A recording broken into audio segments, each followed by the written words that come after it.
Welcome back to Purple and Earth Reviews. My name is Sharon and today we are continuing on Taking Over the Asylum on episode 5. So episode 4 was pretty tough at the very end there, and it kind of was a bit triggering for me because of having experience with in my own personal life of not a similar incident but something not too far from it. So I've prepared myself.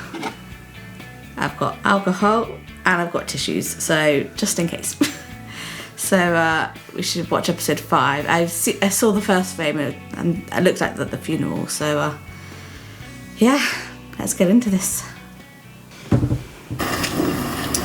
Yep, here they are at the funeral. We've gone back to the house for the others. Dad invited us. Did he hell? Oh. Never saw any of them come to visit Ferguson Hospital. Fair enough. And that minister! Talking about the tragic death of a young man of only 30 years. Fergus was 27! Get us up and sing Fergus's favourite hymn! Fergus was a rabid, card-carrying atheist. Speaking the truth there, isn't he? Fergus didn't have cancer.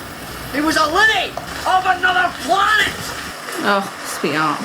You are pissed. Yeah. That's right, it's coming for you. I'm no amateur.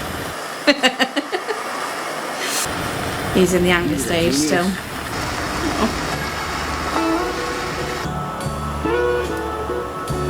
Looks definitely like a Scottish summer, right? And that's why I've got the song episode tied. The episode name. How did you get in here? Nobody's supposed to be here except authorised staff. I'm the electrician. Ah. Right, that's it. What? They don't go in like that. Now do the night. You on? What's the problem? What's the problem? Why is he not sedated? He's not a patient. Well, he should be. Yeah, if they're too busy, looking after patients, they're not worrying about just a mixer. You waiting on McTavish? I hear you and Campbell are doing a pilot programme for Radio Scotland. I recorded Monday. You don't need that, Eddie. I do. I'm going to a sales meeting. She's just looking out for you. That stuff could take over, you know. Already has taken over. She says as I'm drinking My myself. wee friend here, I couldn't do it. First time I got pissed, I was 15. His teacher was going to make us memorise a poem. I was that terrified when the day finally came. My pal Colin and I had a couple of cans behind the bike shed to steady our nerves. And it changed everything. Self-medicating. The point is that I didn't care. I could suddenly do anything, no matter how humiliating. No care. You'll not take your wee friend on Monday. Nope, you can't really do that in a professional environment. Oh God, back here again. There's more to selling than saying sell, sell, sell, sell. It says here that Britain is presently experiencing a recession. Oh, that it's not the time to be fitting new windows to our homes and our shops. Yeah, they got a point. Say to that, work harder. Are you not already working harder? Remind me to sack you. Balls and poppycock. Balls and poppycock. Oh God, I can't with this. My God, is there a recession on? No! Then get out there and sell Twin View! Well, there's still a recession on. Just not in your demented head. So Griffin's made the contact at the council, got you the plans, and is going along with you to negotiate the tender. What exactly are you going to be contributing to the deal? It's my tape measure. Oh, jealousy. Jesus, what are you doing? Don't pick God's name in vain, they punish you. Tomorrow I make jumble sale. I raise much money to go Jumble to sale. Lithuania. Why are you doing this? Because I need £3,000 and you don't give. £3,000, £3,500 for the sale. So I can be like, I want to die with my own people, Eddie. This is the only thing I ask. And that you come to Lithuanian Club next week. And that you bring beautiful wife with you so everybody tells me you're a lucky guy. 3 things I ask. Grandma, 3 girlfriend. Gotta find a girlfriend now, do you, as well? Well, I think your potential girlfriend is in a mental hospital. Don't look. Rosalie's got us all organised for the pilot tomorrow, Eddie. It's going to be brilliant, and I have just come up with the perfect angle. We are going to be playing a #1 hit for every year from 1956 to 1970, aye? So at the end of the hour, we invite our listeners to phone in and pit their wits against the master of hits, Dr. Boogie. Who's Dr. Boogie? You! They win a major prize. He's a genius. But you need a prize. And what's the major prize? We just kid on, there's a prize. No, you need a Anything you prize. want. A trip to Of Graceland course, we'll not allow by it. time machine. But I don't have to conform to the vagaries of time and space. I'm a loony, for God's sake. Look, Of time and space, did you say? I'm gonna see how many Doctor Who references I can find in David Tennant's work before he goes to Doctor Who, because I already know there's one at Blackpool. So, and there's one here.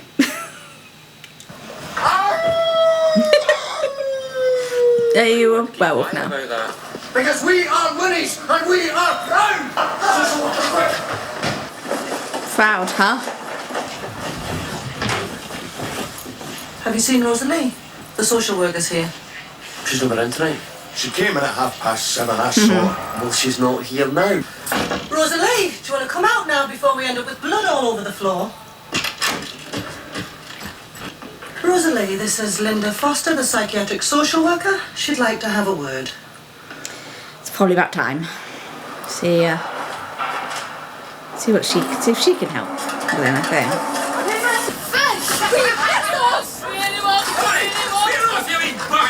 You okay? I am fine. Came to the rescue. And she's not just she's them. I think I can hear the purring already. They've only opened their eyes for a wee bit yet. Aww. She Cute. doesn't mind if I touch them. She knows they're safe with me. Francine, can I ask you a favour? So you can ask her If you could get a pass, the date. would you go to a club with me on Wednesday night? That's a favour. Is that not a date? You'd have to kid on you were my girlfriend. What? My grandmother's going back to Lithuania at the end of the month and she wants to be able to kid on to her friends that I'm not a complete loser. And I promised her this is the most humiliating moment of my life. Oh, asking me for a date? Then I'll kid on that well you'd never guess it isn't true. Nice. You may actually have a girlfriend. Oh, the BBC truck, huh? There we go. Are you gonna have a drink or not? Not. You ready, boys? Ready? His jumper is that multicoloured jumper. It just kind of reminds me of David Tennant's current style. He's always wearing these crazy coloured jumpers at the minute, and yeah, I don't know. It just something triggered the old memory there. He's got his, like an orange one. And he's got another multicoloured with green on it. I'm not obsessed at all. Are you okay? Breathe. Good luck, guys. This is Campbell Bain, and this is my alarm clock. Sounds like they had fun. Of the world. You say, come see me on Thursday, Eddie. Nice. You know what I learned today? That the only difference between lunacy and genius is timing. It's time to start making lists full of the great things you're going to do, Rosalie. Instead of one case of Dettol. What the hell are you planning here, Rosalie? Just my discharge. When? Friday. They found me a place in the bed and breakfast. You'll still be station manager. You know that. Aye. It's nice to belong somewhere. It's kind of sad leaving friends and behind. Oh well, if it isn't already Eddie McKenna, star of Radio Looneyland. Is you away to your meeting with the council? Aye, as soon as Griffin gets. The essential paradox of a sales manager is that he can be a certifiable lunatic, but we still have to call him sir. Now he can take a guy they wouldn't let sell pencils for the blind and give him the Plymouth Sales Lead of the Year. Gives a break, Oh, any time. Just tell me which arm. Oh God. Right, here. What an asshole. That looks like it could break easily. Where's McKenna? No, sir. You could probably shout and he could probably hear you. You do the tender, you get the commission. Asshole. Oh God, what's he gonna do? This guy is...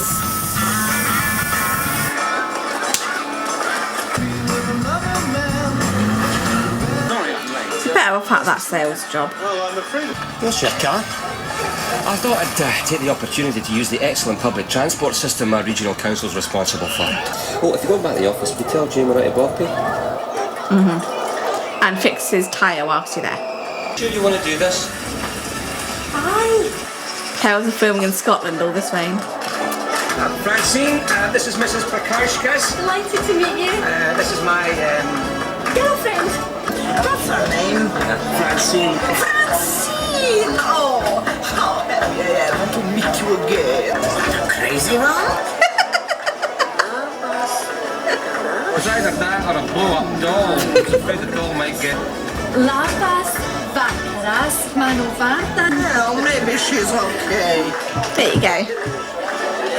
Good, because, you know, they might end up together, actually.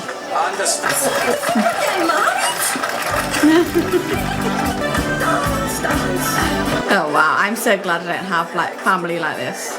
Or friends, or, you know, like that.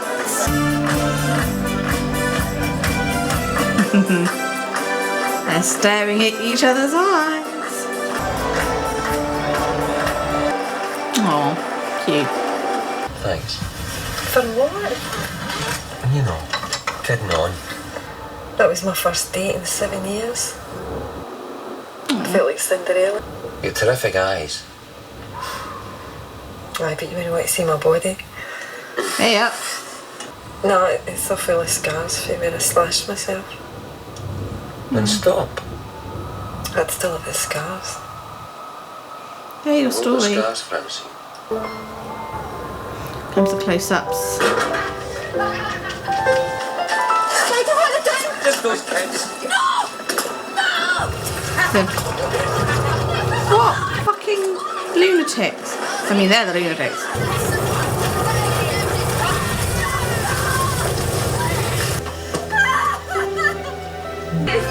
They're not safe. I'm not safe. They're not safe. Do you not see that? We're not safe.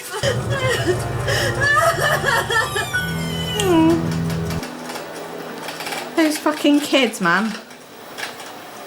Aye, and I wouldn't be surprised if next time I find my tyres have been slashed, say for instance when I'm out delivering my tender, you find your bonnet's got paint stripper all over it. He's really learned to stick up for himself now. First of all, you can't be expected to type this up. 4s look like 6s, the 1s look like 7s. The only way to handle a bully is to stand up to him. Well, True. if I don't stay out late and get in dead early in the morning, I could still finish it in time, eh? Well, that's standing up to him. That's keeping my job. Can you lock up for me? Yeah, it's a fine line there. Not losing your job, but always sticking up for yourself. I still say 4s look like 6s. Campbell, I told you, I'm just going to go and find out what they thought of the pilot. But what if they make us an offer on the spot? Well, take it on the spot. On what terms? We've got to be clear on this. What will the format of the show be this week? Number 6. Look, it's nobody listening to me. I took the job. Eddie, you couldn't get us a couple of coffees, could you, Fiona? Sure. Coffees again? Coffee, huh? It's Campbell's theory. If they offer lunch, it's good news. Just coffee and it's bad. I thought you'd be waiting to hear how much we liked your pilot. A couple of us felt it was a bit raw, but that's part of its charm, really. But we did discuss the possibility of trying you out, getting you to fill in for one of our regular DJs on holiday. There were certain reservations expressed about Campbell. About Campbell? The kid's a natural. He's got a gift. He's also got a mental health problem. So? There was some concern that he might prove to be unreliable. The guy has practically created the hospital station single-handed. But we did wonder, should a fill-in slot come up, if you would consider taking the show on your own. Oh. No. Well done. No, wouldn't he? That's very loyal of you. We'll be in touch. Francine, Eddie's here. Aww. Put them inside. Okay. I had to bring them in, Eddie. But Tavish didn't come back and there's a frost through the night. But I'll be getting out soon. I've been really well, eh? Aye. Animals are really good for mental health, so... Just wouldn't want anything to happen to them. Nothing's going to happen to these wee ones, Eddie. Francine, who's Uncle Frank? Namesake. After Ma died, Uncle Frank used to come round a lot to see my dad. He used to buy me loads of presents and that. And Uncle Frank would stay over and sleep on the settee. You know where this is going, I think. Except one night, he didn't sleep on the settee. Slept with you? I was 9 years old. Jeez. Uncle Frank never slept on the settee again. Fuck. He was my dad. He should have kept me safe. But he never seemed to notice. Until you got pregnant. He never believed me when I told him. He called me a whore. I was 15. But see, when they gave me my hold, Eddie, he was just that beautiful. And I knew I had to let him go. So that he could be safe. Yeah, a lot of all the mental health can stem from stuff like that. Touch it, I get it checked. Toothbrush, toothpaste, soap and hairbrush. Aww. Good friends helping out. Good luck, eh? Now, I want you to notice that I shook hands with you lot without the use of major tranquilizers, which just goes to show how well I am these days. Let's see what this B&B is like then. Settled in. No, I don't want you to go in, Eddie.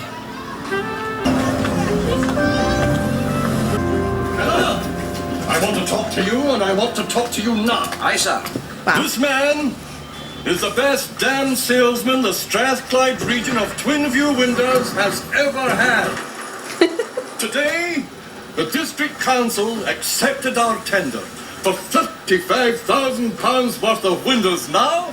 He's a jolly good fellow. Sing! Oh, he's a jolly good fellow. I'd just like to thank everybody who helped with the tender. Especially Mr. Griffin. Especially Mr. Griffin. Who did all the work? If anyone needs to have their work checked and double-checked, it's you. Complaining very loudly about your quotation being 35% higher than your estimate. These are no my figures. The sixes and the fours. What were you on when you typed this up? Don't try and blame the lassie. I've typed up exactly what you wrote. And this time, by God, it'll tally with the estimate. Eddie, Jesus, where have you been? Working, what's up? How did you not tell me about this? Paula has been on the phone to me today. Oh. And that we'd be standing here like we are now at the door of destiny and totally unprepared for it. What are you talking about? Yeah. Their Sunday afternoon DJ, he got a fishbone stuck in his throat last night, was rushed to casualty, and they've asked us to take his gold show today. Oh, wow. Ready? Neither am I, but we're going to have to go for it. No, I'm really not ready. She said she'll be there to take us through everything, and you don't have to worry about here. Francine's going to be taking our show straight off the air. What exactly did you think you'd be, Eddie? Now let's go. Good luck. Oh. You ready now?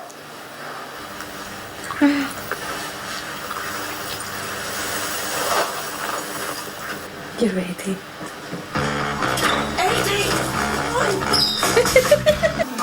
But Campbell's dad is actually now proud of him. Kicking off the Gold Show, and standing in for David Thompson is me, Campbell Bain, and Dr. Boogie, Professor of Pop, Soul and Rock and Roll. It's so cute. Oh, he's happy for them. Well, unless you can prove that Wilson Pickett had a boa constrictor called Hugo, I'm going to have to disqualify that. The only thing here is what if his boss hears the radio. Unless he doesn't think it's his voice, it's Dr. Boogie. And it's become one of the most covered songs in rock and roll since Elvis's death. Oh no.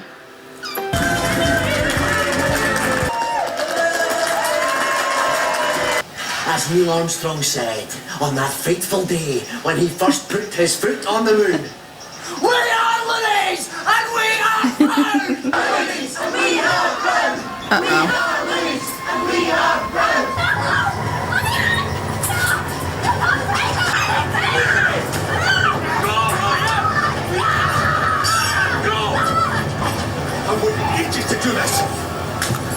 Oh, ouch.